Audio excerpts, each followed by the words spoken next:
Good evening. My name is Lila. Many of you would know me by my affiliation to Color Publications, which has actually been in the service of the chemical industry for the last 70 years and 3 generations.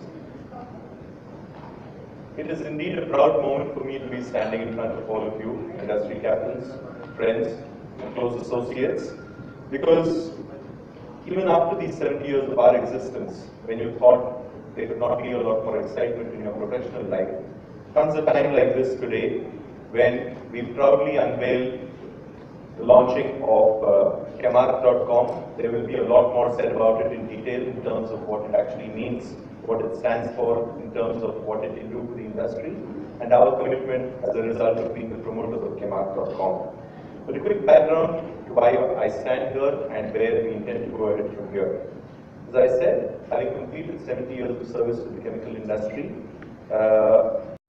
something that the chemical industry is actually the proverbial karma bhumi or the playground for us, and we're extremely happy to be a humble service provider to this industry.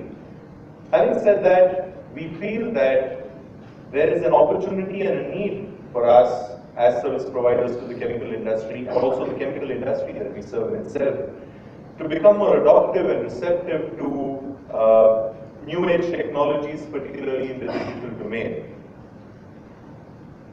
So here we are with this launch of our latest offering called Chemarc.com, and I'm pleased to introduce at this point in time my partner, Mr. Puneet Krishna. Puneet, where are you? Yeah. So,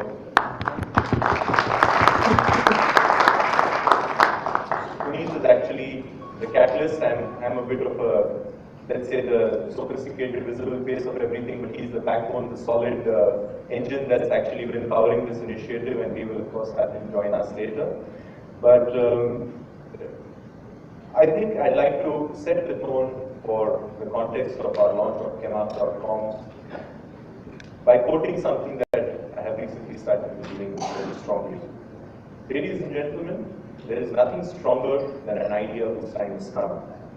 And I think the time for a service like Chemarc to help the chemical industry, which is already very mature, already doing very well in itself, but still underutilizing its true potential, I thought the confluence of these two factors makes for a very fertile breeding ground for a platform like Chemarc.com. And this is why we're happy to be here. We will pull out all stops, use our 70 years of experience, use all our contacts, all our domain knowledge, all our goodwill, and in doing so, hopefully deliver to you with Chemarc.com product that will be of immense utility to the chemical industry in India and globally in general. And also, one of the things that we would like to achieve is place the Indian chemical industry on a totally different pedestal compared to what it has achieved already so far. So with that little introduction, I'd like to once again thank all of you for being here. And there is always an auspicious start to every good beginning. And in our case, we could not think of any better way to herald the start of the proceedings for today than have our own dear Professor M.M. Sharma address us as the chief guest. So, Professor, while we request you to please step up and Puneet, if you could please escort him. He has been introduced to such forums innumerable times. So I'm going to take the liberty of skipping the more formal introduction, but he is indeed a diamond of our industry. He is a Padm Vibhushan. He's been conferred the Padm Vibhushan by the Indian government. He is also a fellow of the Royal Society, and what makes him more proud than these things is the fact that he's been the youngest ever professor at the Institute of Chemical Technology. And of course, he also served at ICT as the director for 8 years. Personally, we've been associated with him for over half a century and across 3 generations. And he is truly a beacon, a father figure for all of us. And if we can all hope to emulate even a part of what he has done as a technologist, as a human being, I think we're all there on the path to glory. So, Professor Sharma, We're extremely honored to have you here, and we would kindly invite you to step up and share your thoughts on a subject that we thought would be appropriate for this forum, the next wave of innovation for the chemical industry. Professor Manmohan Sharma, ladies and gentlemen.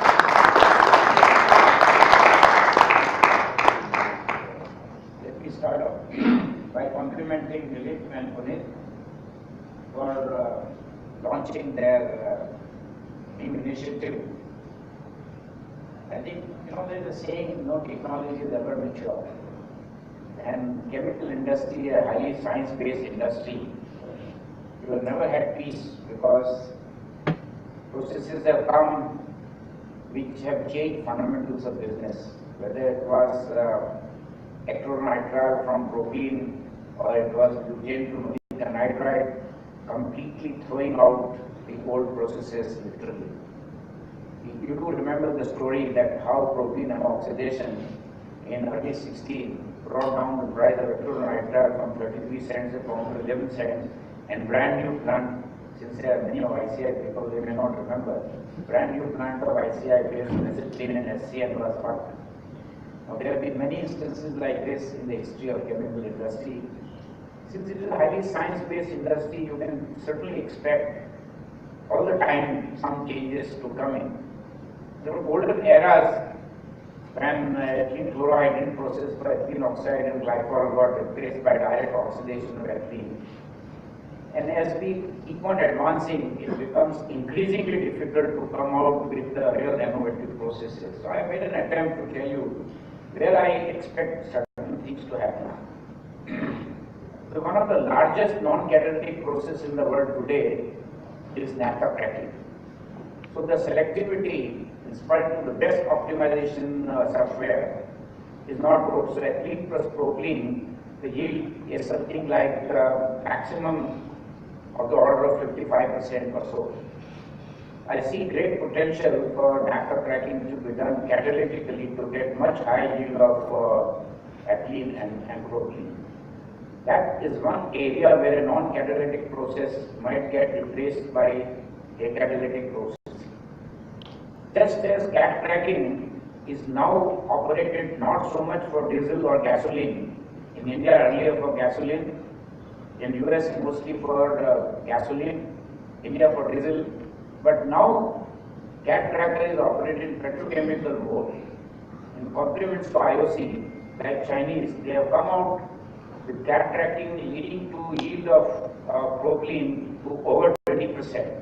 I expect future plants to go up to even 30%. So you will be doing cat cracking not for fuels, but for petrochemicals. You will see example of this in Paradip, when there are 700,000 ton propylene, polypropylene plant will come X propylene from cat cracking. Remember, Reliance is only at 11%, and this yield of propylene from cat cracking with in-house technology of IOC will be in excess of 20%. But one could go a step further, and there is a great chance that we would have direct cracking of light crudes to start with. Remember, the Shell had this multi-feed crackers based even on gas oil. But there is a clear trend that we might be able to crack directly at least a light crude. So you don't have to fractionate the light crude. Later on it might even move to heavier crude, but I expect light crude. Now ammonia, as you all know, was 1910s getting Nobel Prize, Haber and Bosch both. Bosch is the only engineer who got the Nobel Prize. I expect some major change in this once we are able to bring down a catalyst which will lower the temperature. Ammonia flow sheet will change. It has changed over the years. From 14 million kilocalories per ton, it has come down to well below 7 now. But there will be further change. And this propels me to tell you, just as an entire computing system and the kind of prowess that this little gadget has, thanks to the produce of chemical industry, so many things you can do in this. I feel there will be this trend for minimization of chemical industry. And pharma industry, an outstanding example, which mostly has been operating on batch processes, large number of these will move on to continuous processes, either through microreactors or final crystallization, all in continuous. Now, trend will keep on coming every now and then, but I want to talk about a combo systems, whether it is backbone gasification, which we are yet to see the first major one in Jamnagar. That will be one of the greatest achievements globally, because they would be doing IGCC of 10 million tons of pet coke with all sulfur recovery. What I want to say, what will happen in future, since you can do underground gasification of coal, particularly those coals which are incapable of mining, like in North Gujarat, in Mehsana. Now they are environmentally very good because no ash is coming out. Otherwise, they are a big problem of ash utilization from coal-based thermal power stations. When you do underground gasification, there is no such problem.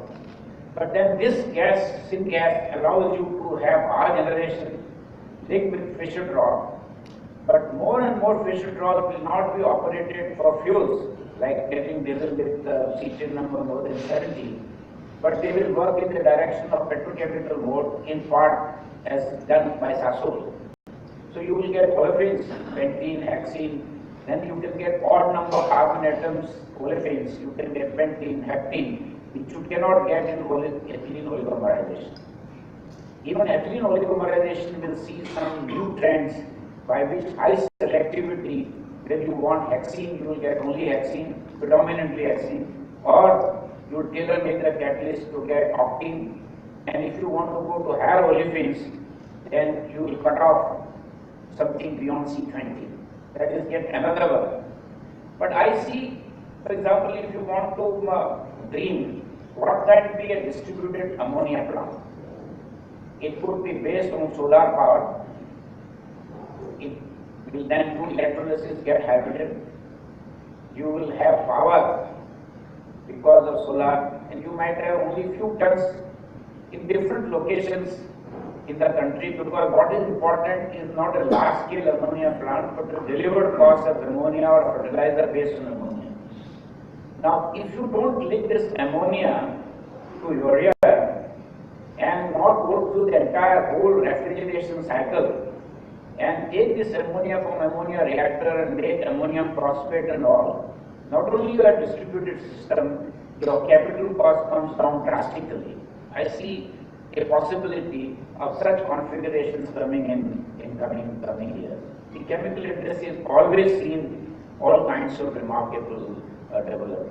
And I don't touch upon new drugs that would come for whether it's for some types of cancer, just like we had this major breakthrough in hepatitis C with Gilead, first year, second year profit 70% of the turnover, the drug costing all-time high ever in the history of pharmaceutical industry, about $14 billion. So pharma will continue to see innovations.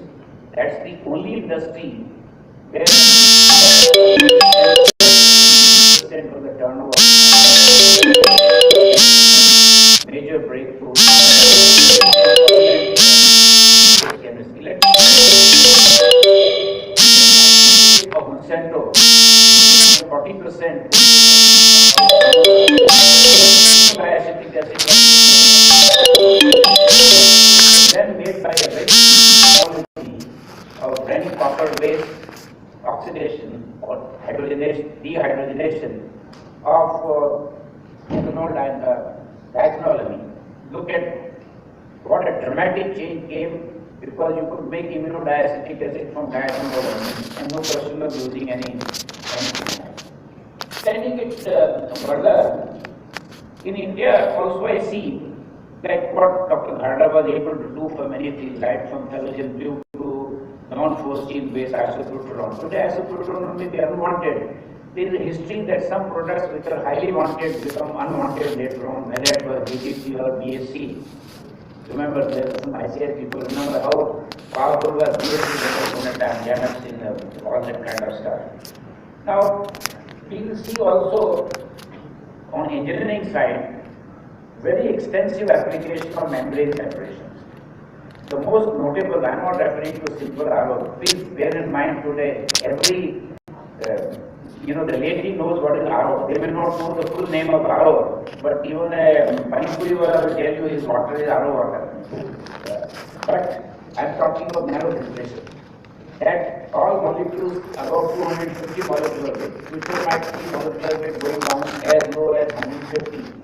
So you will do all these separations using membranes which can even stand EMF. They are already in the market, and many more such products will come which will change the dynamics. Take the pharma industry where dilutions are like easily 10 times, sometimes 20 times. Why should that solvent be recovered by distillation and in that process also lose your active molecule? The solvent can be recovered through nanofiltration. I see this trend getting strengthened, and you'll find many such recoveries of solvent, anti-solvent through membrane separations, predominant part of it rather than and then I want to move what new things will happen. There's a lot of this talk going on about renewable raw materials. I sometimes feel a bit of humbug. Not even 10% of the hydrocarbons are going for petrochemicals. So if you take total crude oil plus natural gas, say 5.5 billion tons per annum globally, there is the room and the fuel consumption for transportation is going to come down with the advent of electric cars and all. So people are already getting worried, where will gasoline go? So we have already answered that naphtha cracker becomes more and more efficient. It becomes far more attractive than ethane cracking, because then in naphtha cracking you get butadiene, isoprene, so many things you get out of naphtha cracking which you never get out of ethane cracking. What else can happen? The biggest thing that can happen, I would presume it may happen within 10 years, is the exploitation of natural gas hydrates, what you call fire on ice. There's a nickname called natural gas hydrate. India has done prospecting. Globally, the proven reserves of natural gas hydrates are far, far greater than proven reserves of natural gas. But it is an engineering challenge how to get this natural gas hydrates out. And there is little success in Japan and China, but I expect this to happen in the coming years. And I do feel that there will be some major breakthrough in this area, whether it's through depressurization or collecting carbon dioxide from the thermal power stations, whether based on natural gas or coal, compress that, use that to depressurize so that natural gas hydrate thermodynamically is broken and natural gas comes out. Otherwise, I think the amount of natural gas, so there will be a lot of business in the world through natural gas, wherever pipelines can be put pipeline. Otherwise, the LNG transport, LNG business will probably go to 500, 600 million tons in coming years. And there is continuous improvement in the cryogenic engineering. The tragedy in India is all the LNG terminals have no utilization of the refrigeration. I think the most stupid way of putting LNG plants in India. I have voiced this opinion in many forums, but less said the better. I will refrain from making some strong sentences for this. I would also see very good future for electrosynthesis because they are very benign. Nothing is cleaner than electrons. And if you can use the ingenuity of electrochemistry, where both cathodic and anodic reactions are done simultaneously, like what BASF did. You will make the halide on one side, and you can do even NaClD on the other side. And this becomes clean, and this is a distributed system in the sense the scale-up is not a problem, you keep on putting up multiple cells. The big advantage of electrochemical processes is scale-up is not a problem. If you are proved in one scale, remember how Bayer was able to do and commercialize HCl electrolysis to hydrogen and chlorine. So that HCl disposal problem can vanish. And I would see even in India in coming years more HCl electrochemically being converted to hydrogen and chlorine. Otherwise, a lot of companies are struggling to find market for chlorine. Lastly, I want to speak about biotransformation. This is undergoing dramatic change. And I'm not referring only to lactic acid and all or succinic acid. I'm talking of far more complicated biotransformation. One such instance where semi-commercial unit is operating elsewhere in the world is vanillin via fermentation. Root ketone has been done, farnesene has been done. I see great potential for many. If nature can do it, there is no reason why we can't train the box to do it. So I expect many things will be done by biotransformation using renewable raw material, but doing very, very complicated synthesis. Remember, even today, there is no hope of making penicillin other than fermentation. There is no hope of citric acid facing competition from any petrochemical process. There is no hope of lysine facing competition. People who put up like DSM synthetic lysine plant based on caprolactam went for. So I see very bright future for, just as in drugs, biosimilars are coming center stage. But I am referring more to chemical industry directly by way of biotransformations making it. What is the use of fermenting molasses to only ethanol? Go to isobutanol, go to many other products that give far better return than just plain alcohol. So we will continue to see all kinds of remarkable progresses. Now I come to the topic of the day, because Dilip wanted me to say something about some flavor of the kind of new processes that might come in. I want to restrict myself. First of all, I do want to once again compliment. Now, how minimalization has taken place, I demonstrated that how our mobile phone is able to do such complicated things which we couldn't even dream 5 years ago. That how many years ago petroleum refineries had a software for online profit optimization. Online profit optimization. Fantastic software. So the kind of this digitalization that is coming, I remember trying to get a computer many years ago in ICT, occupying a whole big room. By the time we managed to get it from US, which was being gifted to us by Godrej, before they moved on to the next generation, it was dead, because just on the tabletop you could get the same capability. Now today you can get in highly miniaturized form. So this digitization that our Dilip and Puneet are willing to, I personally see a very bright future for this, because you will have a lot of very good internal opportunities. You will, but only problem that I face is now people say I have on my mobile Google. It has led to fellows not having any memory. Then what happens? That you're not able to orchestrate different strengths. I've seen, since I consult, I make a living consulting. I've seen people who say, oh, let me see Google. I said, you're dealing with this chemical, you can't remember even that. And what else will you remember that? I mean, it looks like a very harsh comment, But this is what it has led to. It's a great strength, but you must use it very judiciously. And don't lose the track. It's like doing some mental calculation, otherwise you'll end up in using calculator for 2 plus 2 is equal to 4, that kind of thing. So, they are going to launch this program. You will hear much more about this in a more articulate way from Puneet. But I am quite enamored, just as printing has changed dramatically. I remember in old days, now you just put on computer. I think for Dilip, printing articles has become so much easier than in old days. You had to set. It was a long process.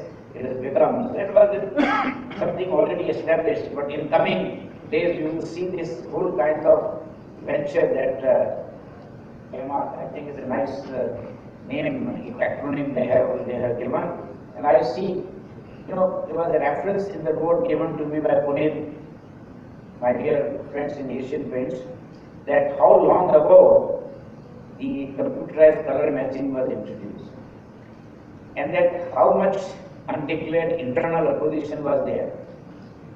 In any adoption of new technology, the old guards will first try to oppose. And there is another peculiar disease in India. Whenever you come out with a totally new idea, the management asks, has anybody done it before in the world? I said, it's a fatal disease. I get very annoyed. I said, I have given an idea. We have worked on it. How are you concerned whether anybody has done it? You look at this in the merits of the case.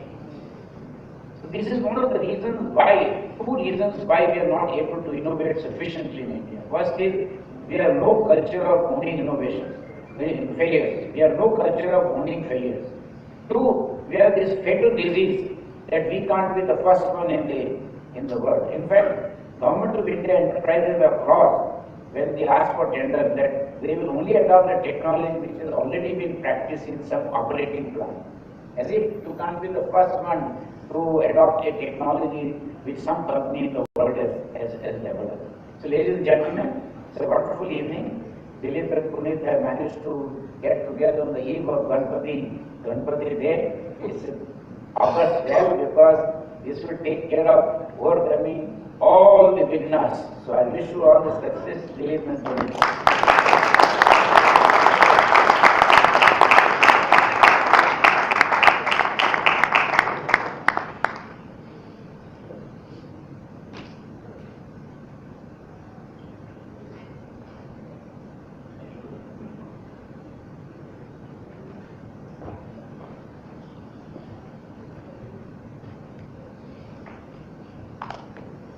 Thank you so much, Professor Sharma.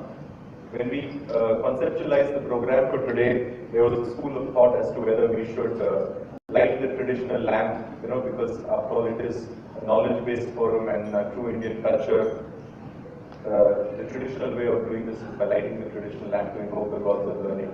But we thought when we had somebody like Professor Sharma in between amongst us, his erudite oration, his flow of thoughts, his experience over the years it's enough to light up 1,000 lights by itself. So we thought that would be a much more appropriate way to do it.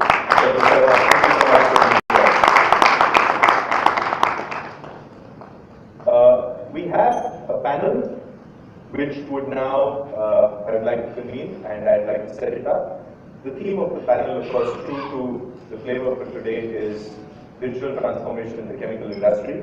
And we're really privileged to have very senior representatives from various walks of life, predominantly, of course, from the chemical industry, who will be sharing their experience, their vision, their expectations, and of course, even the challenges that they foresee with this. It's an open-ended discussion that we would have, and we have senior representatives, as I said, from large chemical companies, from users of chemicals, from the consulting discipline, also from the venture capital space, because these are, it really is the new technology, and we are seeing a lot of venture capitalists jumping into the fray, and it will be interesting to hear their perspective. And of course, we also have the academia, because the academia and the research fraternity is a very, very important fraternity which we would like to showcase our commitment to at all times. So I would take the liberty of most respectfully inviting our panel members onto the stage one by one in alphabetical order. And if I could first invite Mr. Adnan Ahmed to please join us on the stage. Mr. Adnan Ahmed, I'm going to make the introductions very brief because we have to, of course, there's so much to say about them, but we'd rather listen to them speak rather than listening to me speak about them. So Adnan Ahmed, very quickly, is a chemical engineer with 32 years of industry experience in leading companies such as BP and ICI. By qualification, he's completed his master's in chemical engineering from Queen's University, Canada. He has a strong track record of business leadership and performance delivery in complex global organizations. And of course, he is here today, gracing this forum today, in his capacity as the Managing Director of Clarity Chemicals India Limited. A round of applause for Adnan, please. I'd like to also call upon Ashish Shetty. Ashish has been with Asian Paints for the last 25 years and has worked in various roles and functions in this period. Having started his career in IT, he's worked up his way across a plethora of applications like manufacturing and logistics. He's also been instrumentation in the transition of Asian Paints to package applications and the adoption of ERP. He has been a part of the leadership team and is currently working in the supply chain strategy in Asian Paints and scaling of operations with robust process to ensure reliability and quality of delivery. He is, of course, currently the VP of supply chain there. By qualification, he did his graduation in engineering and computer sciences and his MBA in operations management. Ladies and gentlemen, Ashish. I'd like to invite Dr. Raman Ramachandran to please join us. Dr. Raman Ramachandran is the Chairman and Managing Director of BSF India Limited. He is also the head of BSF in South Asia. He has over 26 years of diversified experience in research operations, new market development and strategic planning. He's been with BSF since 2000 and held several senior management positions. He has also won the Robert McNamara Fellowship of the Economic Development Institute of World Bank in 1990. So, Dr. Raman Ramachandran, pleased to have you here. I could call upon Mr. M. Ramesh. Ramesh is the director and founding partner of McKinsey's locations in Chennai and Bangalore. He co-leads the operation practice in India and Asia and works with leading companies and industry associations to realize the full potential of India's manufacturing sector. He has led a major McKinsey knowledge initiative on global trends in sourcing manufactured goods from low-cost factories. By qualification, he is an MBA from the Indian Institute of Management, Ahmedabad, and a Bachelor of Technology in Metallurgical Engineering from IIT Mumbai. His interests include work, contributions to non-profit organizations in the areas of education and disability. If I could invite Mr. Sandeep Singhal.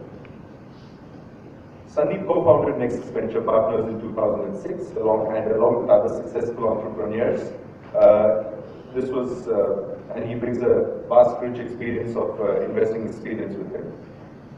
Nexus currently has over $1 billion under management and is the leading early-stage investor in India, with an active portfolio in over 65 companies across predominantly the technology space.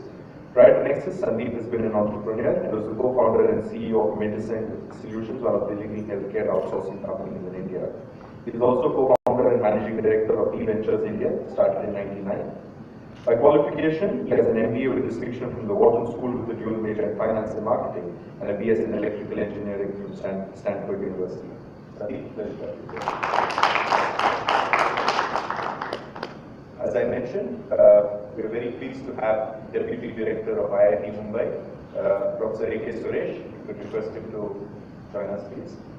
So Suresh is an institute chair professor with the Department of Chemical Engineering and currently the Deputy Director at IIT Mumbai.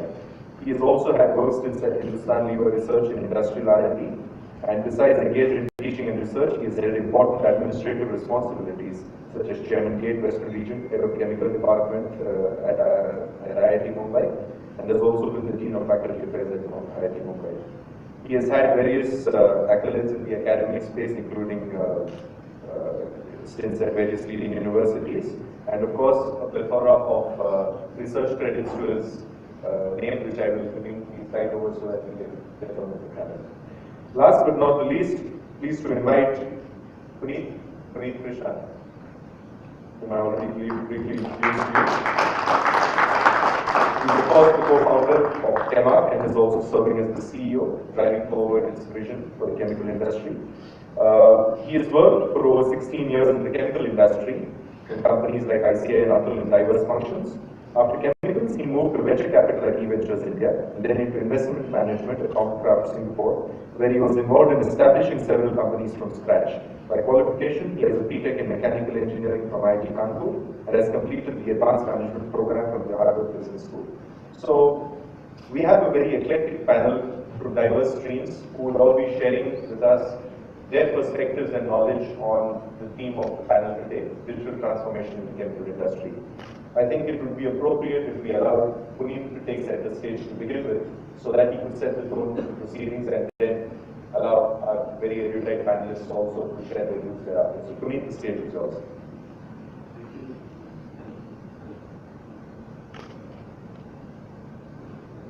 Hello. Thank you, Deep, and thank you, eminent members of the panel, for making the time. Also, thank you, everybody, for making the time to join us in celebrating our launch today. A special word of thanks to Dr. Sharma as well for agreeing to inaugurate the function and be the keynote speaker. Now, coming to our topic on the panel, I thought I'd just set the ball rolling by kind of talking a little bit about digital transformation, which has been the buzzword in industrial circles for a while. It's a much talked topic, and most people are engaged on digital transformation. Now, in simple words, I would say it's a substantive adoption of the internet, telecom, hardware, software combination in the conduct of business. And these technologies have progressed and developed and are continually progressing so much that they have opened up multiple opportunities, great opportunities of doing things in the business which couldn't be thought of before. So I would say that at a high level, there are three things that these technologies make happen. First, it's better information, substantially better delivery of information, churning of information, and making use of information. The second is better connectivity, and the third is better collaboration. And because of all these three together, companies can improve their internal operations substantially. They can also, improve their customer engagements substantially, and they could devise new business models, like probably some of our panelists will share what they are doing to achieve much greater value for their organizations. So there is a great value to be achieved through adopting digital technologies and actually going digital and going digital in a substantial way. And it's not just about the gain. I think if companies do not do that, they'll be left behind. And it's not just about gaining, but actually missing the boat completely and possibly facing an existentialist crisis because they would just lose their competitive position because others will. So I think I would say that there is no option but to achieve, but to go for the digital thing. And I'm sure everybody is thinking about it, if not doing it already. Now, traditionally, high technology, banking, insurance, and industries like that, even retail, telecom, they have been at the forefront of digital adoption more than some others. And they have been actually achieving all-round results in all the three dimensions, which I mentioned: internal operations, customer engagement, and new business models, and therefore delivering significantly more value for themselves. Manufacturing industry in general, and I would say chemical industry in particular, have been largely focusing on internal improvements through digitization, and therefore gaining through that, but not as much as they could. So there is a lot of untapped potential to be harvested, particularly for the manufacturing industry and the chemical industry. And so therefore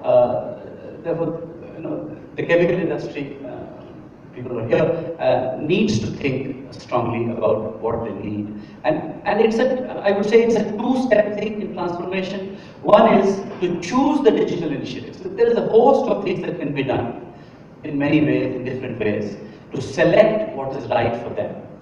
And another thing, which is probably equally or even more important, is the change management, which Dr. Sharma was referring to. It's not just about a nice idea or a nice gadget or a nice system that can do wonders, but the people who will adopt it, the manner in which they will adopt it, and the value that will be driven about it. So it's about two things.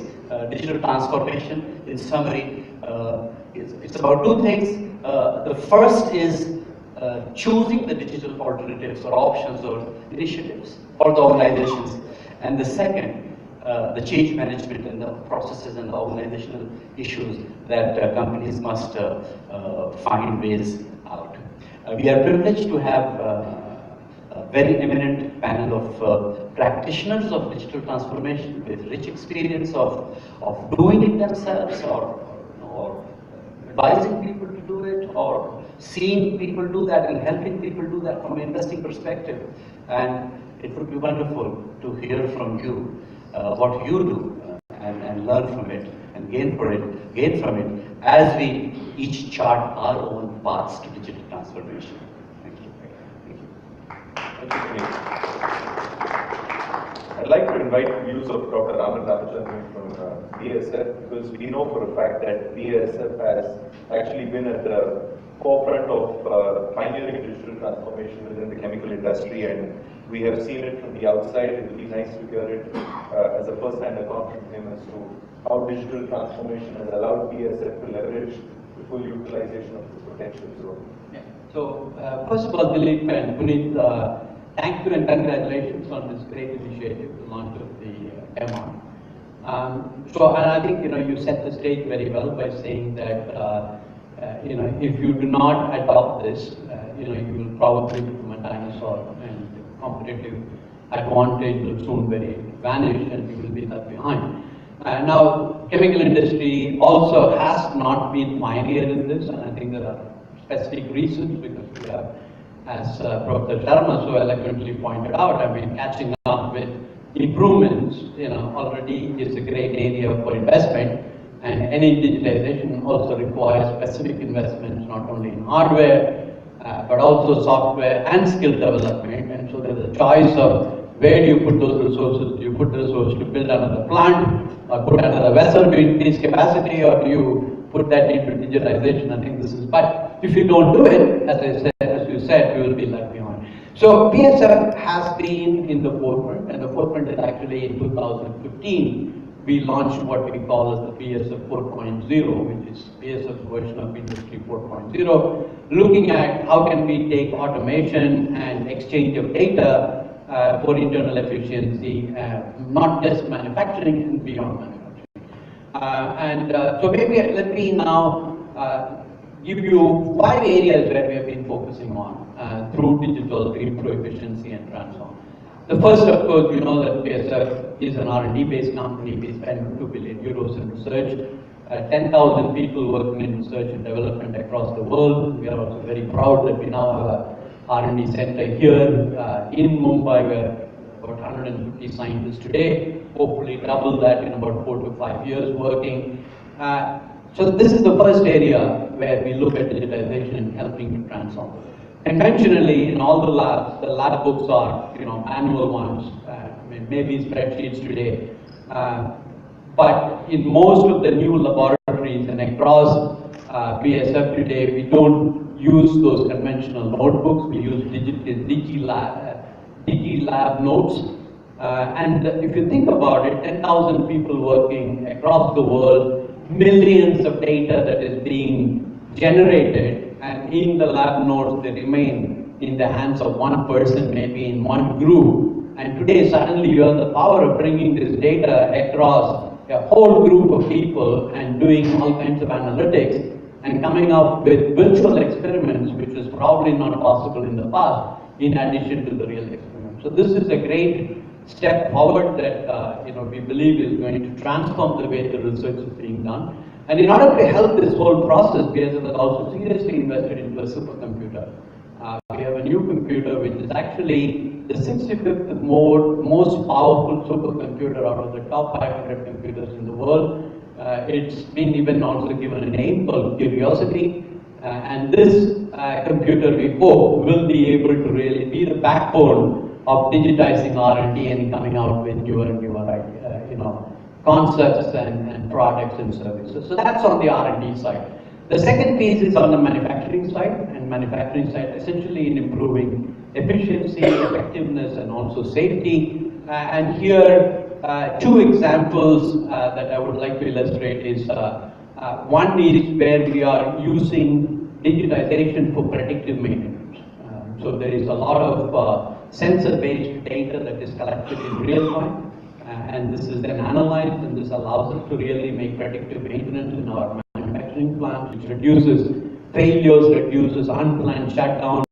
So a great way of improving efficiency there in manufacturing plants. The second area is reality, AR as it is called. And here essentially, if you're a maintenance engineer and you're working at your plant, in the old days, you will do your manual checking and then you will write it down, come back, translate it to a spreadsheet. Today, you go there and you basically show your phone or your iPad. You show the camera onto, let's say, the pump that you're investigating, and it pulls up virtual reality's image of that pump with all the data of when was this last check, when was the seal changed, what you should be looking for, and who did the checking last. And this is then seamlessly integrated into the backend platform, which again allows you to really improve your efficiency. So this is on the manufacturing side. The third one, of course, is the conventional supply chain area, where through cloud ERP computing, we are trying to seamlessly integrate vendors and suppliers and customers. Actually, I'm very proud to say that our organization today, 50% of our transactions with our customers happens on a web-based platform.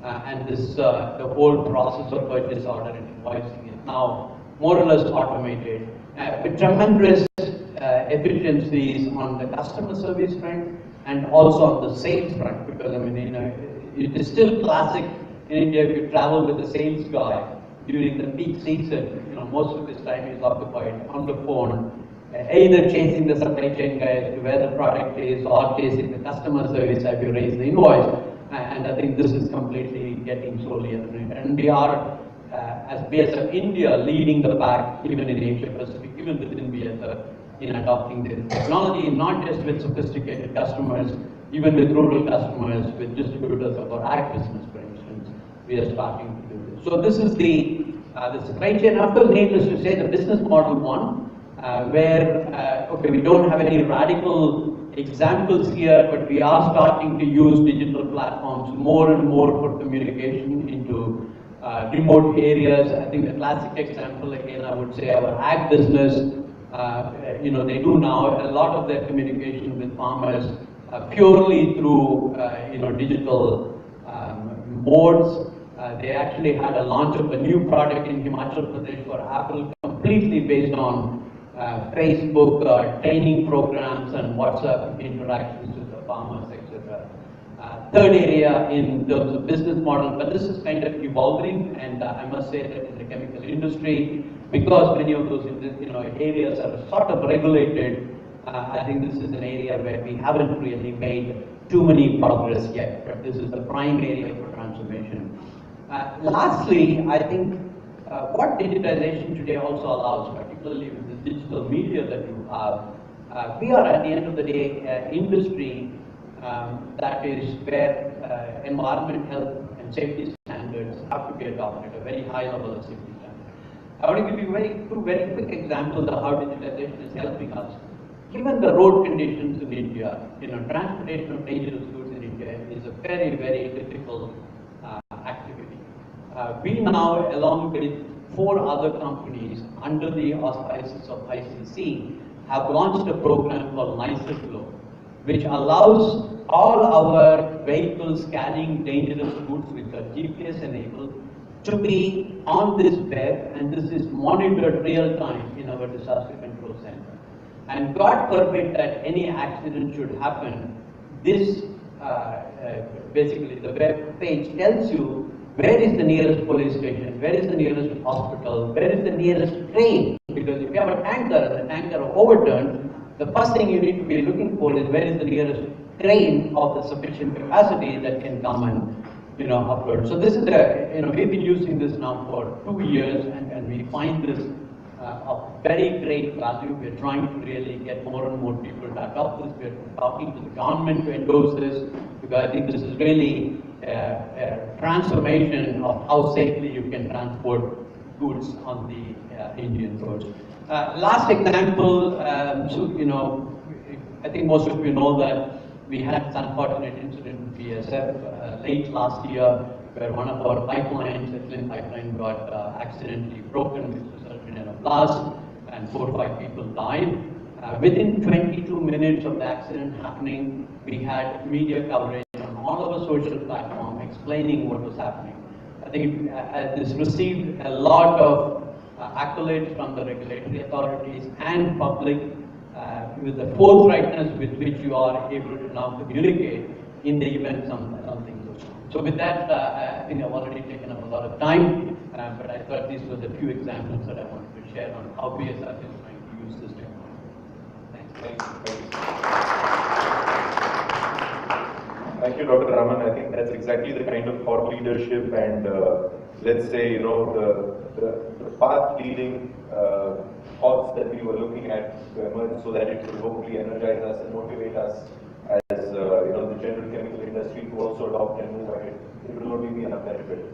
I'd like to move track to Ramesh. In your role at McKinsey and otherwise also you have by your own admission, you know, helped shape businesses in terms of improving their operations and improving other areas of this business.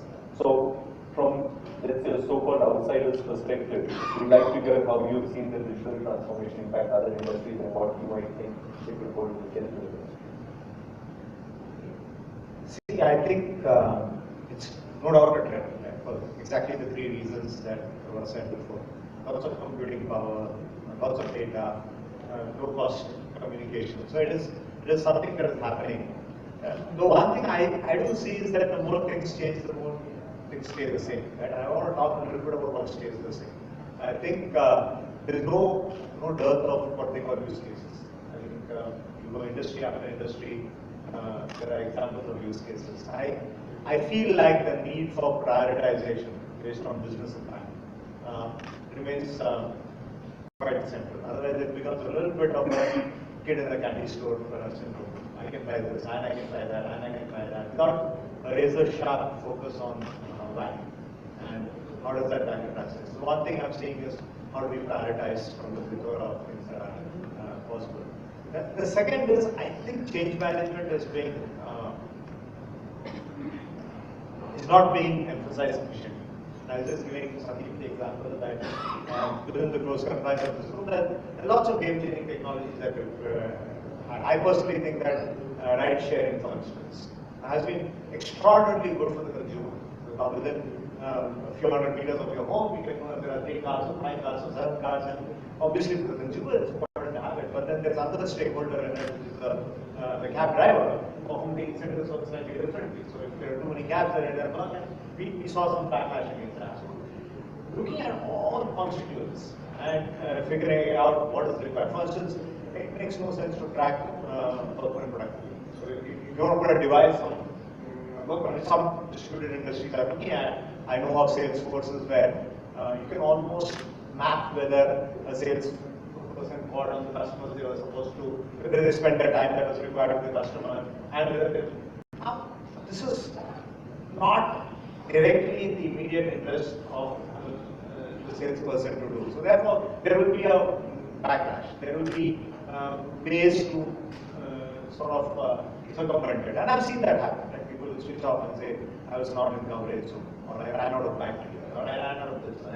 And so that whole element of change management, that's what I'm saying. This is a very real challenge that frankly creates a role for people like us to create a more balanced view of transformations, like what is the business impact that you're chasing and what is the change management challenges that are there. And therefore, if you blend all of this together, I think they're on the beginning of something. Someone once said that almost every technology invariably sort of overestimates the short-term impact and underestimates the long-term impact, right, in the time that it is introduced. And I feel we are going through a little bit of that here, and there will be a media that will settle down where some of these come in. But there is no denying that there is a lot of potential to be unlocked.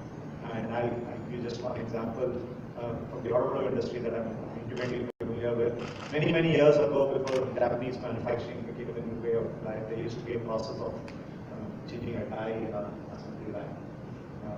That process used to take 2 hours and 48 minutes. Changing from one product to another, to take out the die, to put the die and all that.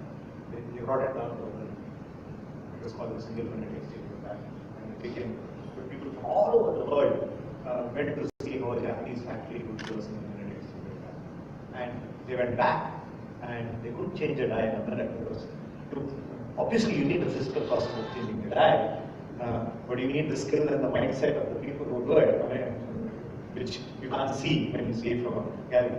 And you need the management orientation and the top management support to do it, which you don't see when you see a shop floor. So I'm sure that this is on the verge of something very special. It is going to change. And in India, we have the opportunity to leap from. I think that's one thing I would say, that for a long time, I have spent time in the manufacturing industry saying this is being neglected in this country. Manufacturing is not contributing its fair share to GDP. It's not contributing the fair share of employment, and hopefully with some of these technologies and with the pending manufacturing boom, because as the economy grows, there will be more consumption of manufacturing products. As Make in India takes root, there will be more manufacturing in India. Hopefully we use this to lead from. Thank you. Thank you. Very valuable. Thank you so much. Given the kind of straddle that Adnan has had with his geographical expertise as well as his industry segmented expertise, we'd be curious to know how he sees digital transformation in our industry's context. Thank you, Dilip. Firstly, let me just start off by saying it was a real pleasure to listen to the opening presentation by Mr. Sharma. So thank you for that. So let me just start by saying, if you just step back and think about what is transformation. So transformation could be different things to different people. And I know there's a young lady, Ria, sitting over the back. Hi, Ria. And I don't know whether what I call transformation is transformation for her. She's just going into college. So let me just share with you, transformation is things which are really jaw-dropping, something that's really big. And in the digital area, there's a number of them. So if you look at the world's largest taxi provider, they don't own a single vehicle. If you look at the world's largest accommodation provider, they don't own any real estate, right? And if you look at the largest retailer, chemical retailer as well, they don't have any inventories in Alibaba. So these are things that are really transformational, and they use the digital space. For me, this is transformational, but for a lot of younger people who are coming into the workspace today, this is the new normal. So transformation, you've got to use that phrase a little carefully. Probably all of us with our experience sitting on the stage, some of the things that we see as transformational, new kids coming in today might not see that. But we will make an effort nevertheless. The other thing I would say about digital transformation is it's hugely empowering. And the reason I say it's empowering is because it makes information available much more easily. Whereas earlier, you needed a lot of infrastructure. If you go back 20, 30 years, when that information, you had to go to libraries, you had to access documents, books. So it was a geographical thing. It depended on where you were, whether you had access to that knowledge.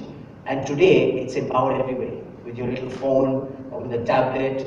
And there is a tragedy in all this, that perhaps, as far as digital transformation is concerned, the chemical industry got a bit left behind. Although when I listen to my colleague here, it seems like we're leaps and bounds there. But the things that we hear about in the chemical industry, and Professor Sharma was talking about lots of stuff, shows you that the chemical industry has been very innovative. And digital transformation is nothing but innovation, just in a different field. So we've had the ability to be really innovative, but it hasn't been focused in the area of digital transformation.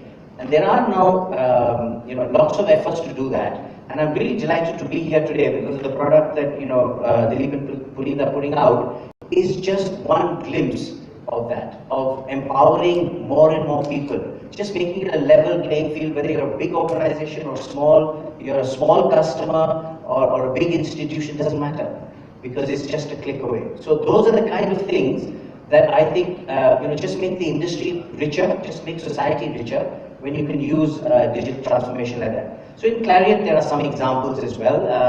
I've seen some of the stuff that we've done on production management systems, where you've got ERPs that are closing the gap with shop floor, shop level processes and so on, helping us manage complexity that in the past we couldn't have imagined, at the efficiency that we can do today, giving us the quality expectation that we can have today, which would have been a real struggle maybe 20 or 30 years ago. It also allows us to depend less on individuals. It'll never take away experience and expertise, but it allows the new generation of people coming in to pick up speed very quickly. There's another thing we have called Global Business Services. A lot of you probably got that as well, where we run global processes from our offices in Mumbai. And it's magical when you see that. I mean, somebody's doing a transaction in one corner of the world, and we've got these people sitting in Mumbai managing the whole thing. And it ensures that you need to train just a small pool of people in one location rather than all around the world. Every time you want to roll out a change, you do it with a small group of people. So the whole change becomes simpler, and it is a bit transformational. I mean, it's a bit like your 2.5 hours going to 1 minute kind of thing, where you'd have to travel the world to train people, and now you just walk into one room, do it there, and bang, the change happens. So, these are things that allow us to move forward as well. And I'm tempted to share with you an example from a previous life in another company on road safety, where we did this journey. It was in India, and we did journey risk management and so on. So as far as the driver was concerned, the driver was absolutely clear. He knew which roads to take. He knew what the hazards were. Lights would pop up, which would tell him. So he knew when to slow down. He knew when he'd driven 4 hours, then he needed a break.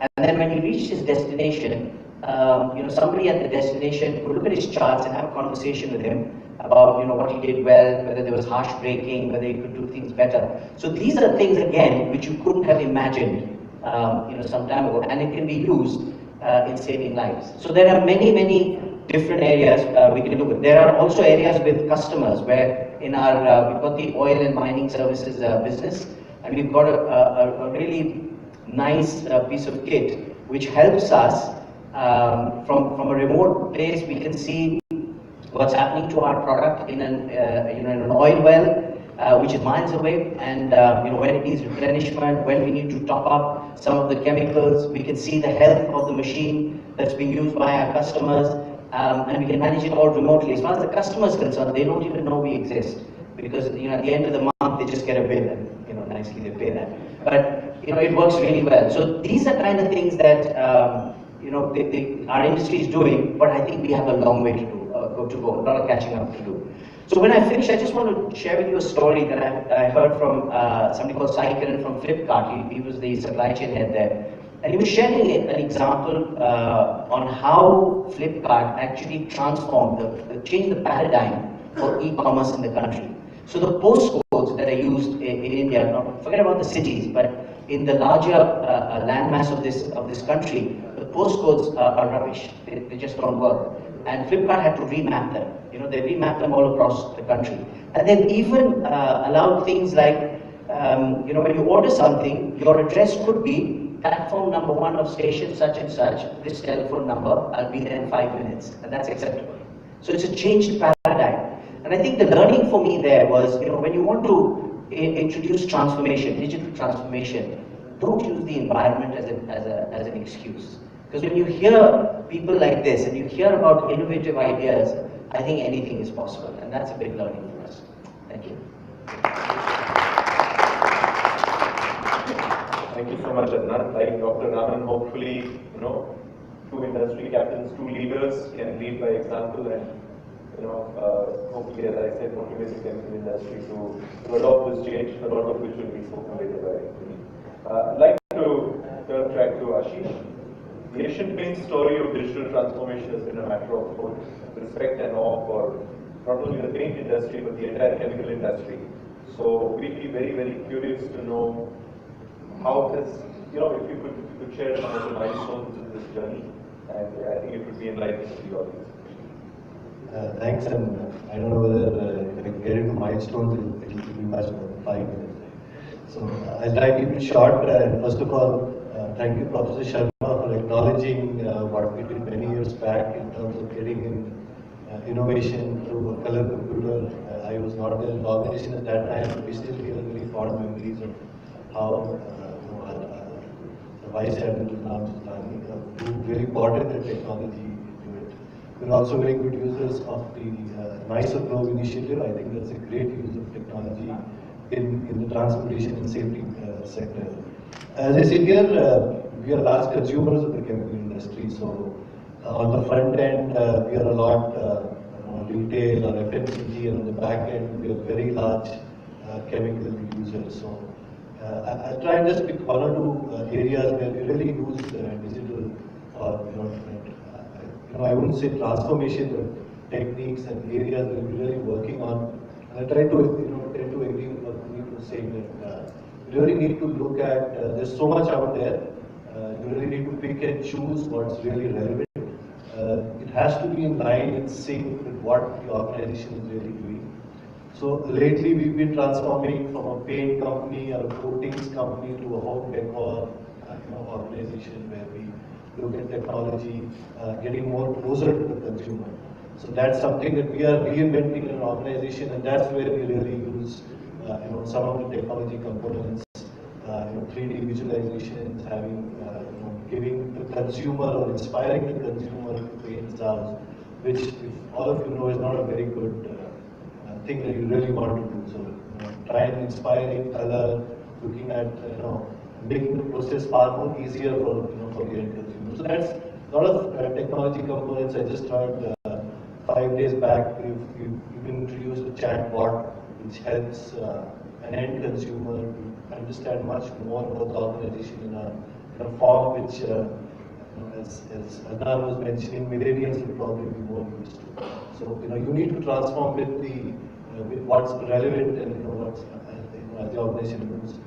On the back end, on supply chain, we are very large. So there's a lot of challenge to get in efficiencies and productivity over there. Very early, again, a lot of innovation done on planning systems and forecasting. And that's an area which today is touted as analytics and really used to a large extent. And we do a lot of work out there. We are actually using social collaboration techniques in forecasting, because forecasting is not only about the forecast, but it's about the intelligence that goes along with it. Very much similar to what Chemarc tries. It's not only about the data or analytics, but the intelligence behind it. So how do you get the younger generation to really collaborate together? That's something that we've been working on, try and get that intelligence into the forecast to be able to make it that much more intelligent. So that's something that we've been doing.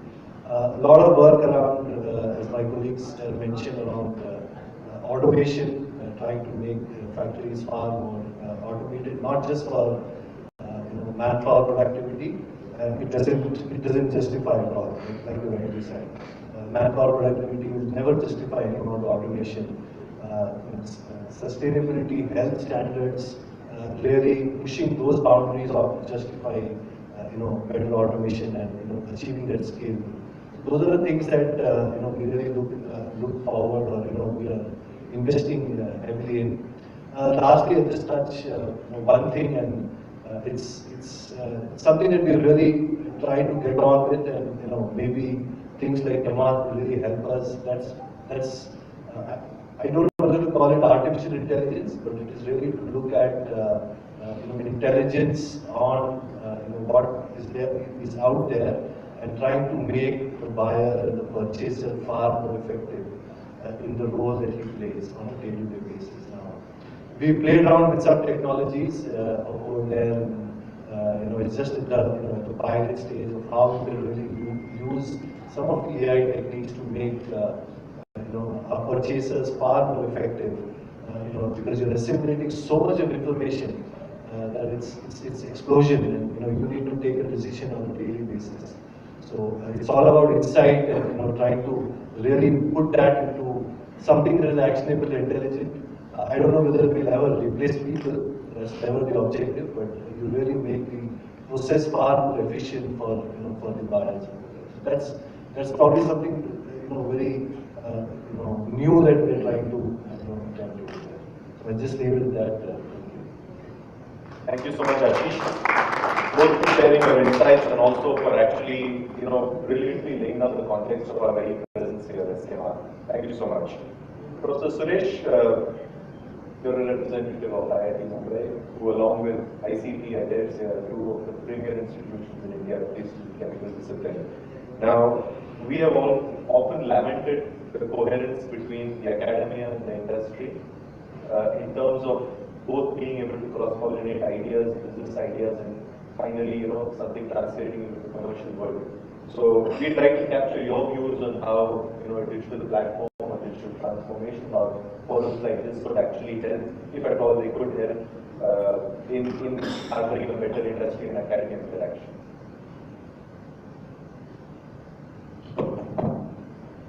Thank you. I think there's a great opportunity here for this cross-pollination that you referred to, and pretty eminent.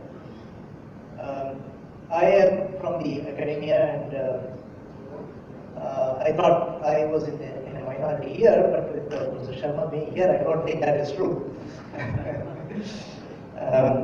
Let me look at this whole issue of digital transformation in the chemical industry from an academia point of view. I will look at it in two parts. First of all, what are the implications in general of the digital transformation? What does it facilitate? What responsibilities does it place on us, and so on and so forth.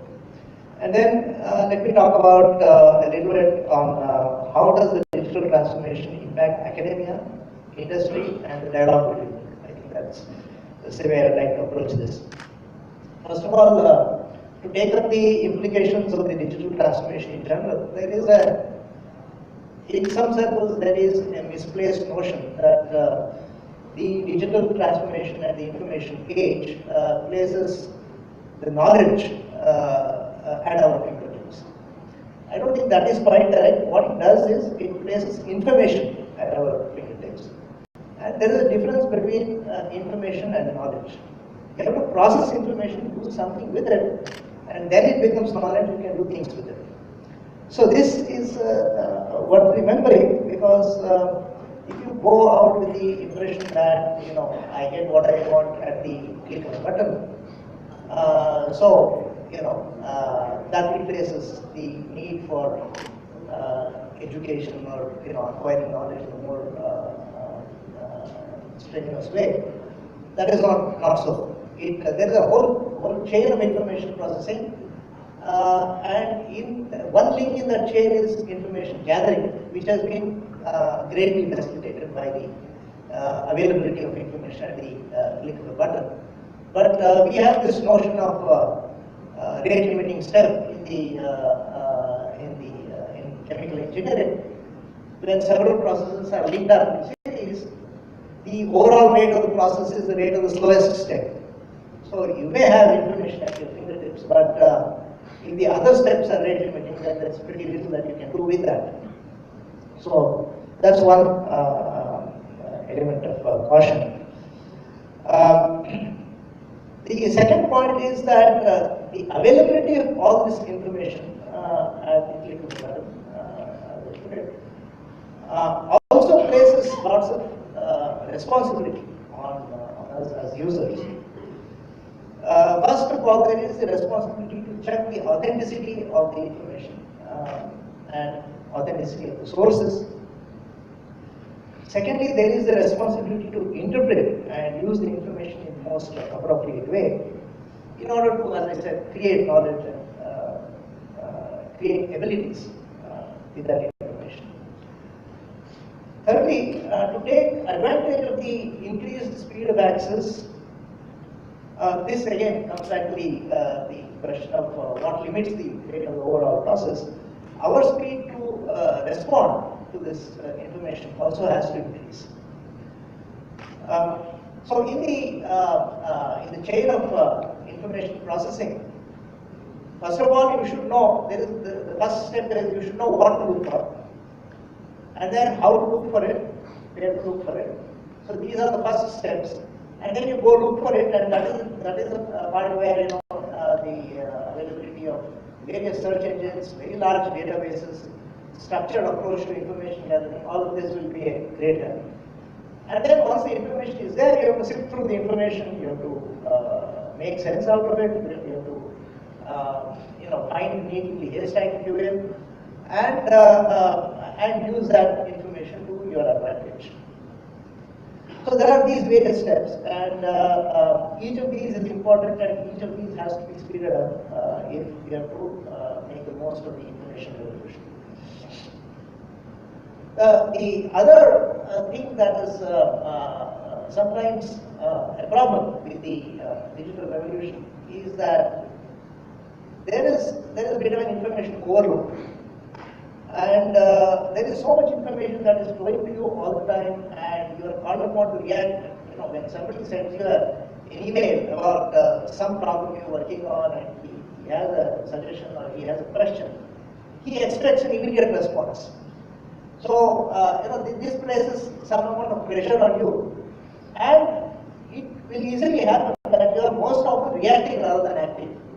So, yes, this information is coming to you, you have to do something about it, and you are in that, in this kind of a rat race.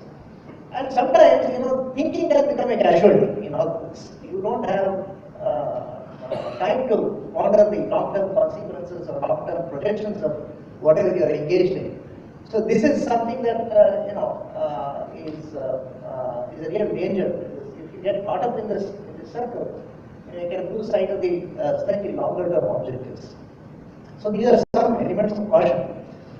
Now let me come to what the digital revolution means for the academia and for the academia industry interaction.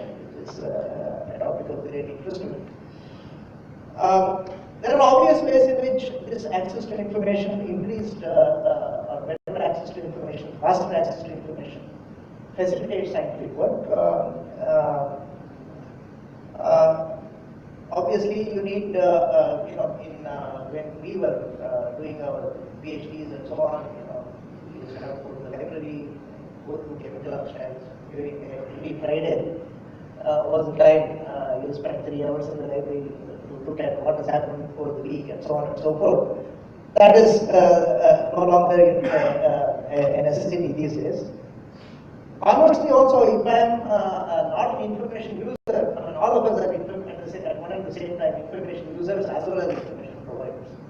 So, if I want to publicize my work, if I want to let the world know what is the current problem that I'm working on, and so on and so forth, that is so much easier these days, because apart from the time-tested channels of publication and patenting and so on, which themselves have shrunk quite a lot in terms of the time taken for things to appear in the press and so on. There are other methods, like you can have your personal blog where you talk about technical topics and your current areas of research, the developments that are happening in your lab and so on and so forth. You can have your personal web page and so on and so forth. Many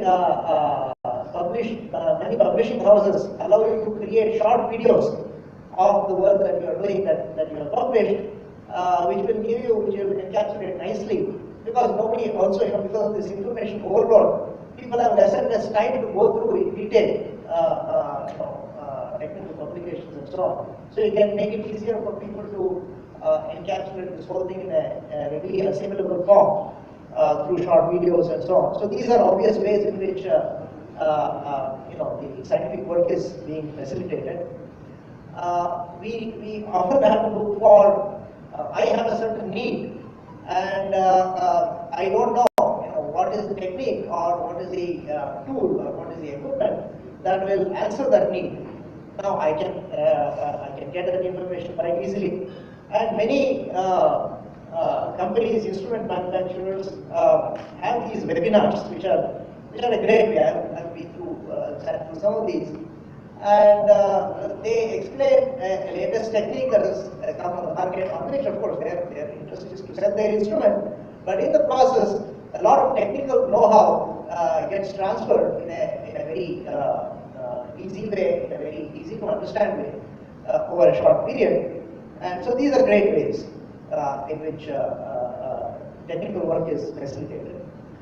More importantly, collaboration becomes a lot more easier. In my own work, I have students who are being co-guided by people in other parts of the world. So we have weekly reviews of the work that is going on. Similarly, I have PhD students who are jointly co-guided by, it's an industry-sponsored project. So there is a person from the industry who is impacting on the project. There is me, and there's another professor maybe in some other part of the world.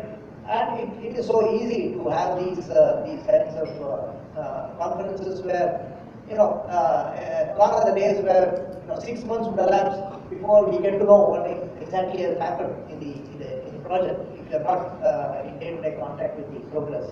That is no longer the case. So there is a great opportunity, and this brings me to this business of collaboration and dialogue between industry and academia. There is a great opportunity here which I don't think we are using to the fullest potential. There are many universities and institutes such as ours put their thesis and the patenting activity, the publication, they are all there in the open domain, the public domain. So it is easy for people to find out what are the problems that are being worked on in any particular lab. If you have a particular need, you can pick out 5 institutes without too much trouble where work on that or related problems is going on, and then you call the person and then take it from there. So there are these kinds of opportunities, and the same for us, because it's for me, if I'm looking for if I have an idea and I'm looking for what industry could be interested in this kind of an idea, it is equally easy for me to get this kind of information, broad-based by query, so that a number of related industries can respond, and so on and so forth. So this is a great way to network and collaborate. Finally, let me talk a little bit about the other aspect of what we are involved with, which is when we interact with industry in terms of the projects we do from industry, the problems we solve for industry, we try to interest industry in our work, and we supply manpower. So let me address briefly that aspect and then I close. Now that the information is so easily available, I think our approach to teaching also has to change a little, because previously it was the custodian of information was very much sought after. Now information is freely available. It is the ability to pull out the relevant piece of information at the required time and connect it with various other pieces that are playing a role in a particular discussion that matters a lot. And it is this ability that we should try to, in my personal opinion, inculcate in our students. It is less of a need to transfer information. It is more of a need to transfer the technique of how to process that information. For example, as Professor Sharma pointed out in his talk, lots of changes are sweeping the industry, and the graduate of today, if he enters into the technological world, the world that he will see 10 years hence will be very different. And it will require different kinds of information, it will require different kinds of knowledge bases to deal with that situation 10 years hence. But at the base, the fundamental principles remain the same. The analytical tools remain the same. The way you look at a problem, the way you decompose a problem into a high-level problem to a set of problems which are capable of being solved by a scientist at the bench.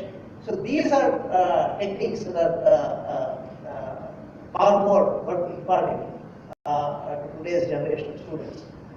And this is a change that is coming, but I still see that the academia is not changing fast enough in terms of orienting our students in the right way. So this is all I have to say about what this means to our business.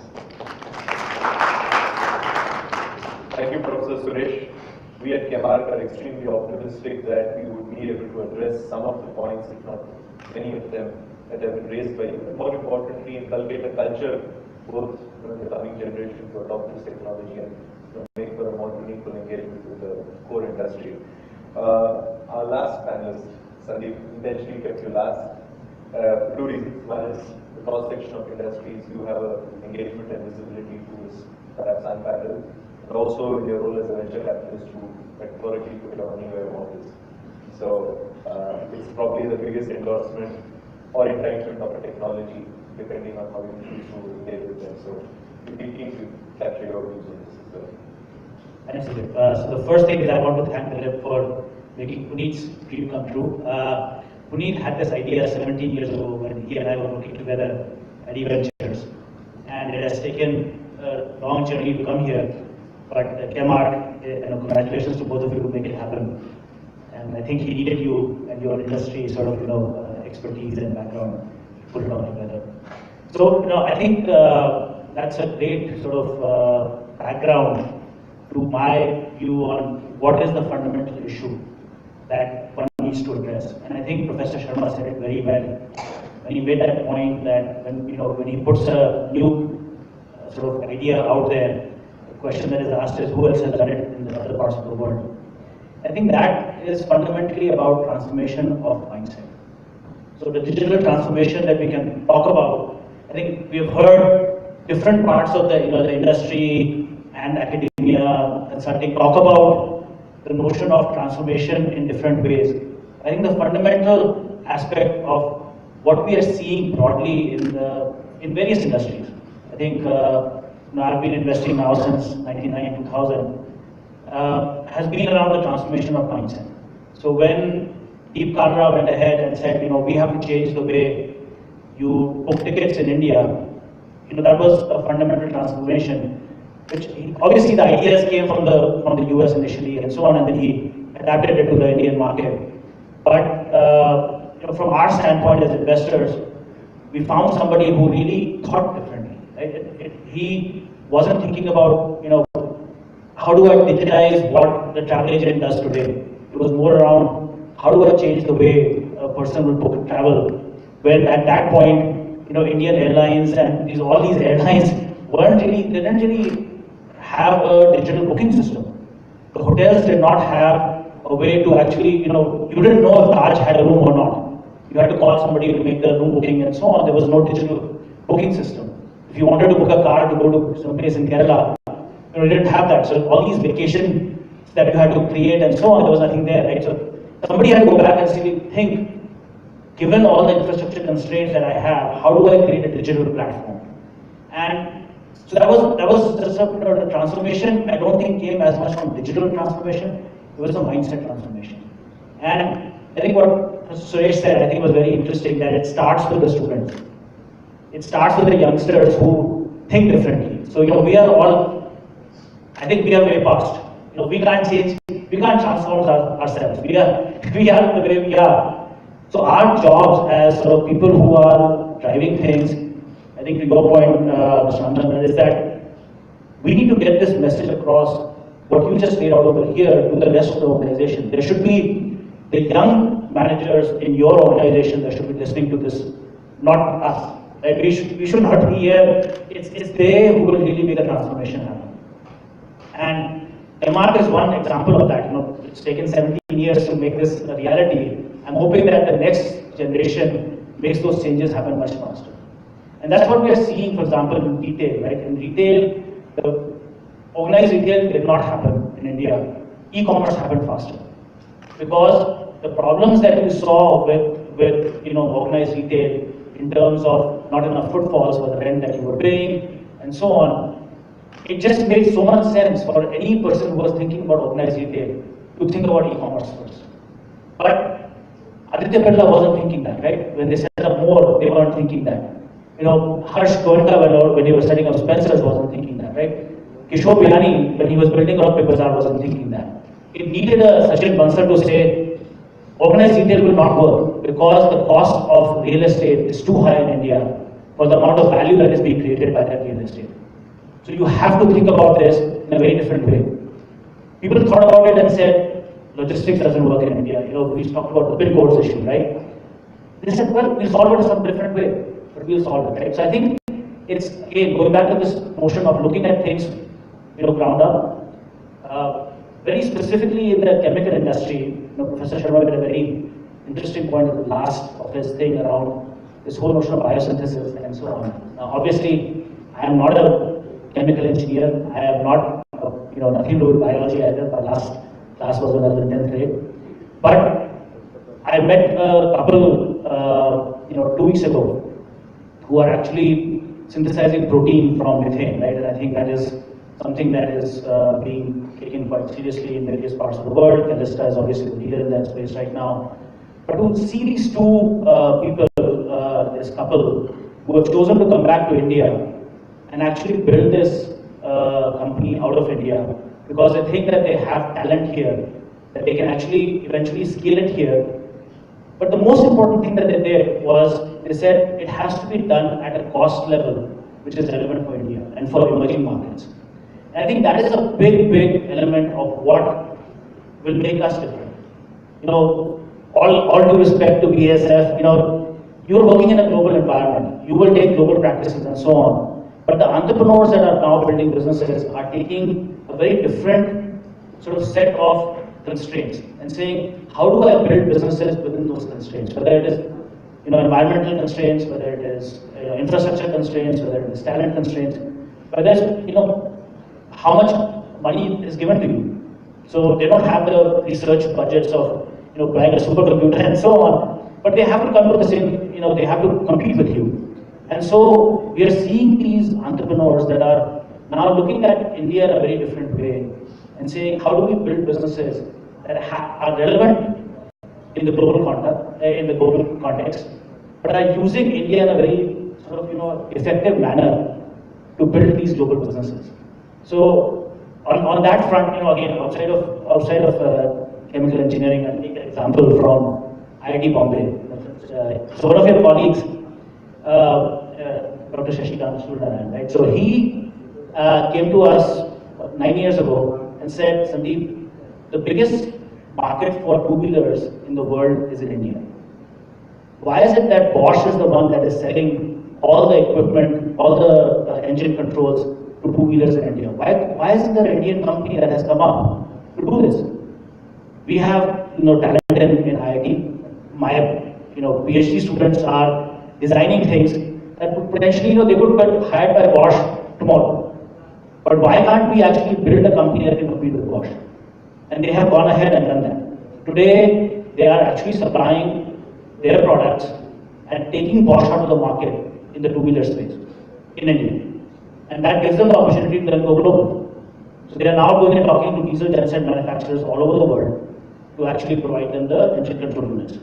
Right? So I think that's the opportunity, that's the digital sort of transformational mindset that we need to build. So with that, I'll sort of... Thank you. Thank you so much. So as we come to the end of the panel, before I hand over back to Puneet for his concluding remarks, I'd just like to add to what you said, that in terms of Puneet finding me finding Puneet, however you look at it, I think all I'd like to say is that we found in each other someone who had a personal passion. We call it passion, many others look upon it as madness, but we are okay with that. And a keen desire to change the world and the space that we live in. Particularly in our case, since the chemical industry, as I said, is our movie. I started off saying that, and I don't want to sound all platonic. Of course, it's a business for us, but it's also an opportunity for us to give back something to this business. So here we are, and we're here to stay.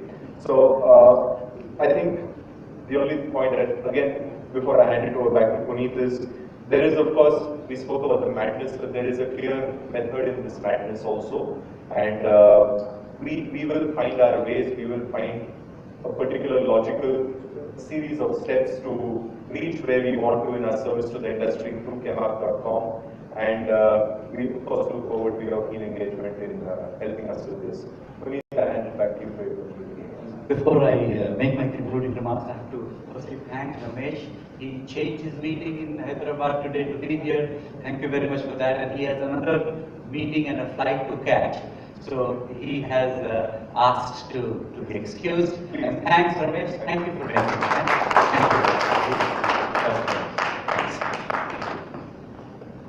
Okay.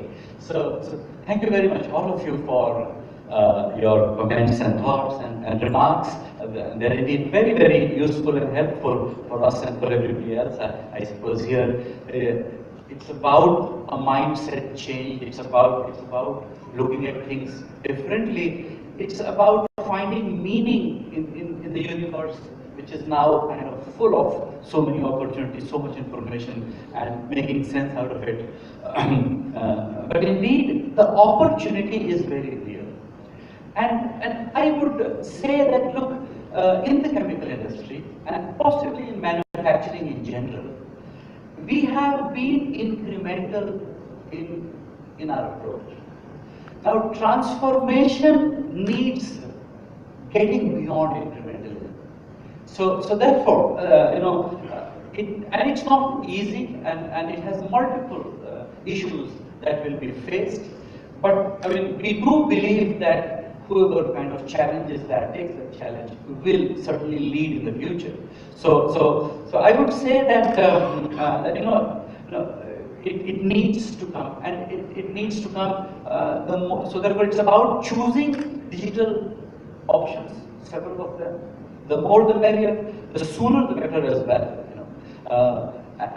But that must start, I would say, with the leadership outlining a vision as to where they would be, say, over a period of time, depending upon their situations, what works best for them, etc.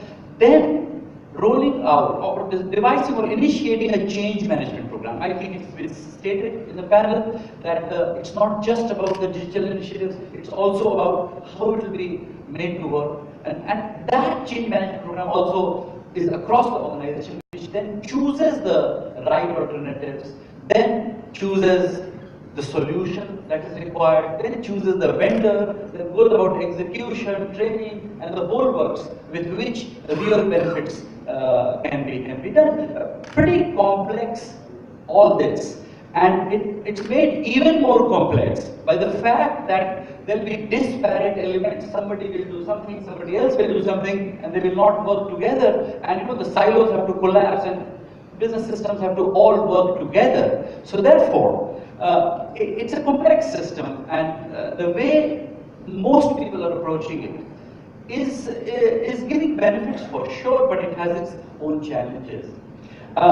We believe that the solution is an all-encompassing platform. And let's imagine for a moment that you have a platform in which you have everyone who you need to deal with or connect with or contact with in doing business. You also have all the information that you need for taking the right decision, for making use of that decision, and applying it to applications. Then you have all the tools that can do document flow, information flow, cash flow, and all of that. It's all possible. Now, if you have that, and it's only possible on a platform, you could communicate on a one-to-one, one-to-many, many-to-many. It could be text, video, audio, whatever you like. Actually, all this can be at your fingertips. And I was in operations, I worked in the chemical industry for 16 years. I think this is what we need, and I also feel that we are at a stage in technology where it's possible. And I think a transformation will happen when we move to the platform economy. Otherwise, we'll have digital initiatives. Many of them, the forward-looking companies will do more, but they will face their challenges. But really, the transformation needs a platform, and Chemarc.com is aimed or aims to become that platform for the chemical industry. It needs content, it needs community, and it needs tools of many kinds to achieve all that you achieve on the cloud and with the technology, with a continuously improving technology. I think we are very close where we'll be able to generate, where you can get just everything that you need. For digital technologies, our attempt, what Dilip and I and our wonderful team at Chemarc.com are trying to do is to build that platform which will be comprehensive and which will solve everything. Let's say that's what we are aiming to do. We have taken the content and community route to begin with. We think the industry is ready to adopt that. It's very simple and it's going to be very seamless. Whereas getting into business processes, there are multiple issues. In my work on B2B, we have seen that there are multiple genuine issues, even if there is intent and interest. There are difficulties. But we think if we start with content and community, and then understanding the needs, through technology. We are a technology company and we could use technology to the hilt. We have a rock star technology team as well within the company. And with that, we think with the domain experience that we have within the team and what we'll build together, we are aiming to create that platform where you will be able to interact with everybody that you need to interact in the manner that you want to, when you want to. You will have all the information that you need to do what you need. You will have every tool that you need. Personalized, customized, or in a personal confidential way, or in a public broadcast. And that's what we have started to build. And that's what Chemarc.com is. We do wish to play a role in bringing about digital transformation in a very comprehensive and holistic manner. Thank you very much. Thank you all. So I would also like to invite anybody to, if you have any questions, or if anybody wants to say something, or maybe we can take the mic there, or if you have any question for any of the panelists. Sorry, since I'm the moderator, I'm just a bit concerned about the time because we're standing between the dinner and everyone else. I have the pleasant task of showing you, unveiling formally Chemarc.com and also giving you a quick demo before we get on with dinner. So once again, Professor Sharma, if we could invite you to please step onto the stage and formally unveil Chemarc.com. Thank you to the panel. It's been really wonderful.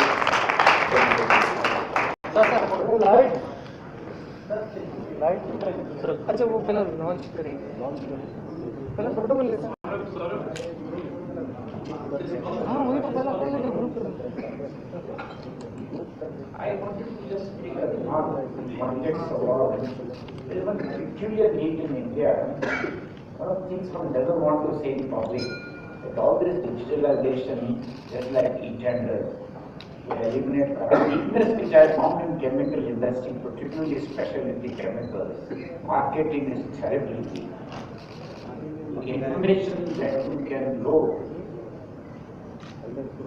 Otherwise, I have found many products whose market existed and uses marketing for those less good market.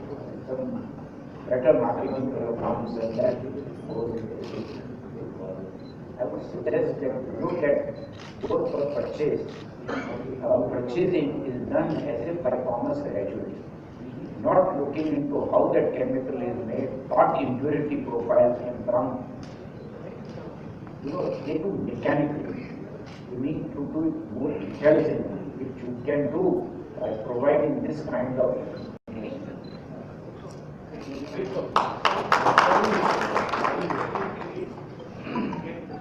What else? I have to make something.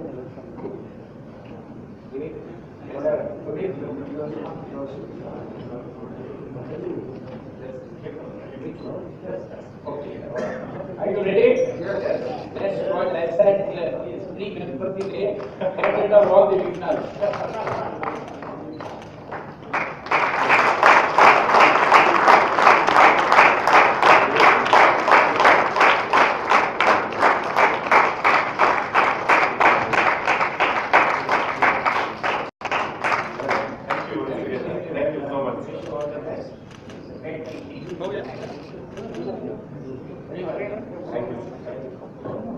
And once again, the last part of it is to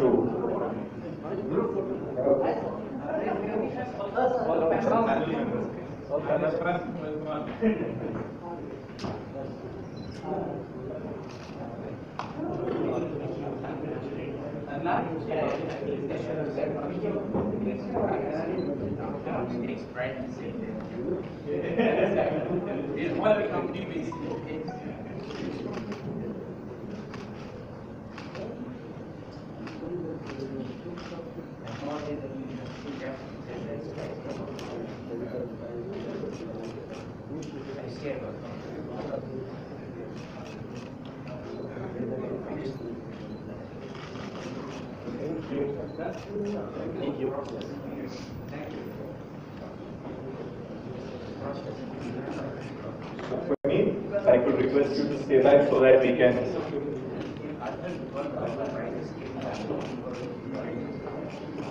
So if you can quickly go through a very brief demo. Okay.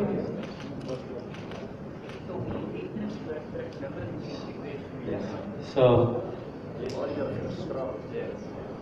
eminent guests, ladies and gentlemen, on behalf of our wonderful team at Chemarc.com, I am very proud to present to you our web platform, Chemarc. Let me call my colleague Saurabh Sinha, our CTO, to help me with the demonstration. Okay, so Chemarc is currently the insights. Our initial offering on Chemarc.com is insights in intelligence, and we have these 6 services that we are offering. We'll give you a quick glimpse of it, and later on our teams will come and meet you and explain all this in detail. The first is, let's go to the magazines. These are magazines that have served the industry for nearly 70 years, founded by Dilip's grandfather and kept in good shape since then by his father and then he himself.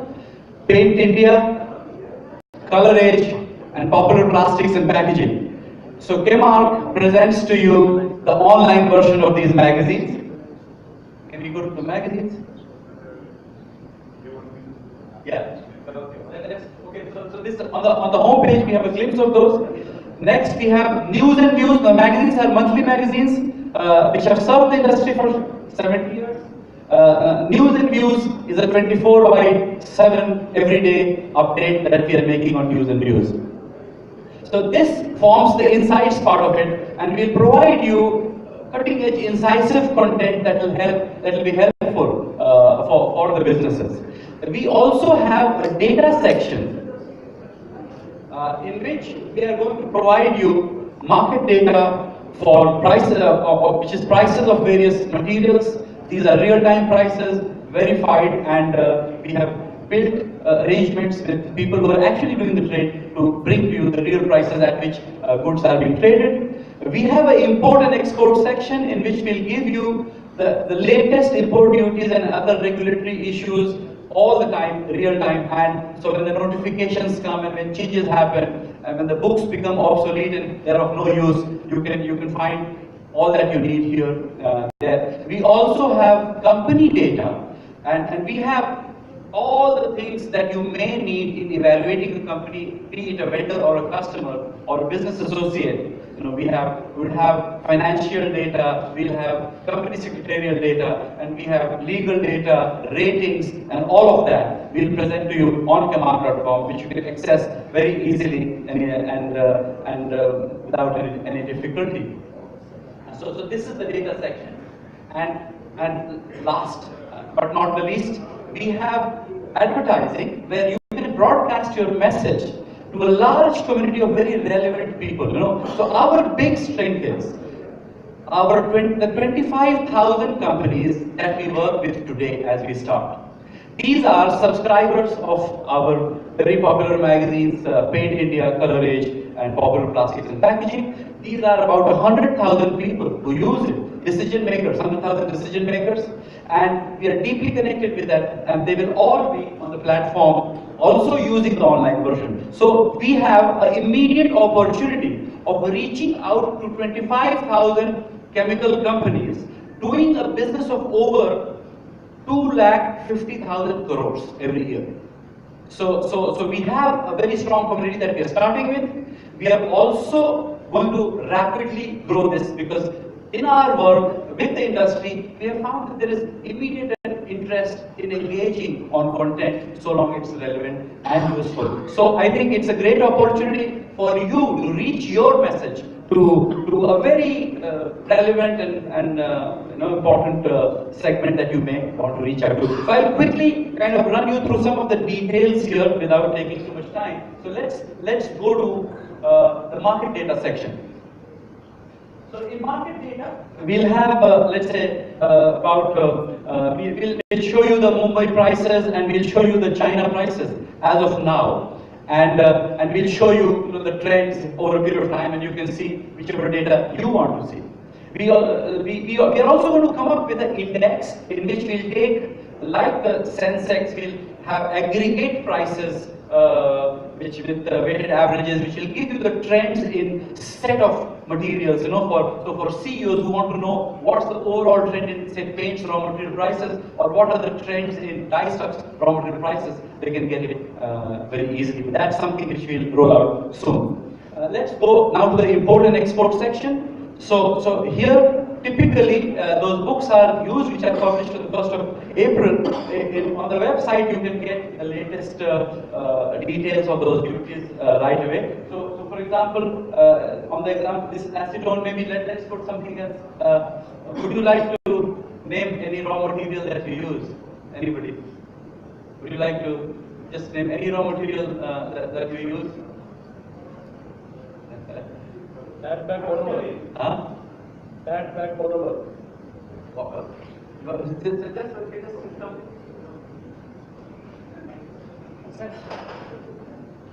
Dimethyl ammonium chloride. Dimethyl ammonium chloride.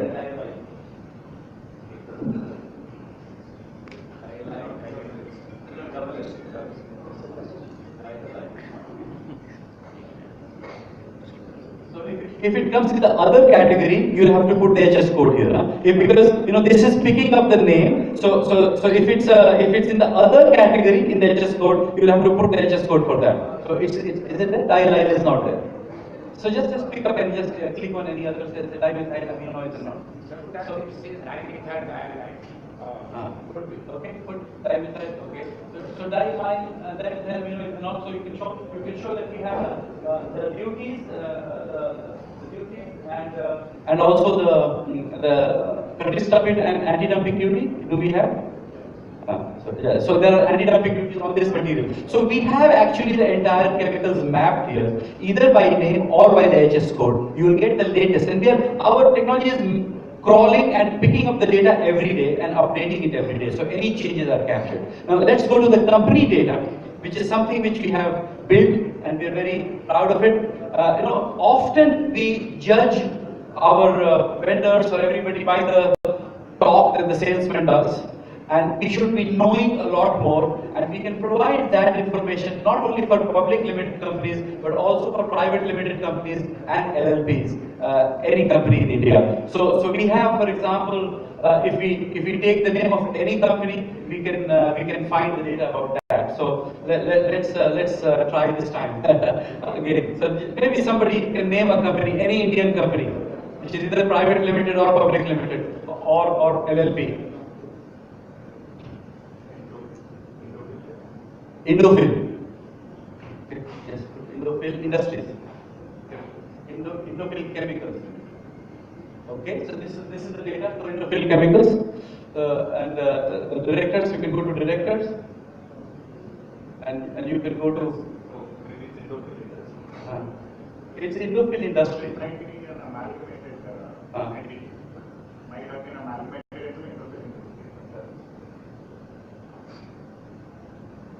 Okay, so this is the directors, and we have the detailed financial reports, and we can give it to you in any manner that you need. So this is on this. And just see a sample. Can we see a sample? So this is the detailed report of some company. Just go down. So again, now the site is live. You can all just go to chemarc.com. You can register. You can ask your colleagues to register, and you can get all this information. Now, this is our first set of offerings. We are building many more things. Firstly, we'll bring you relevant content and all that, and then we'll provide more and more tools and all that for you to do business.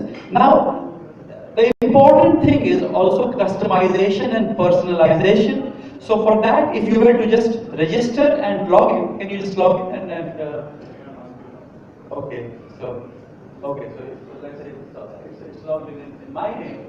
So can you show me my personalized feeds?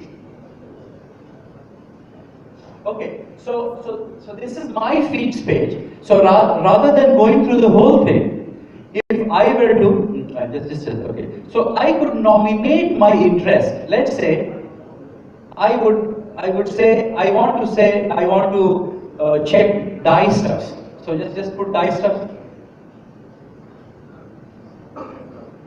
Dye stuffs is there. So put pigments. Suppose I want to also see pigments.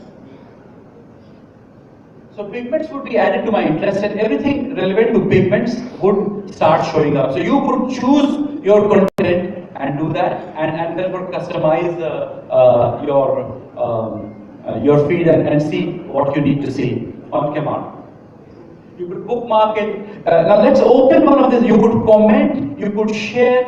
You could share it privately, or you could share it on the public domain. And you could store and you could reach out. You can access old issues, old information, all that you can do after you've signed in. Now let's see.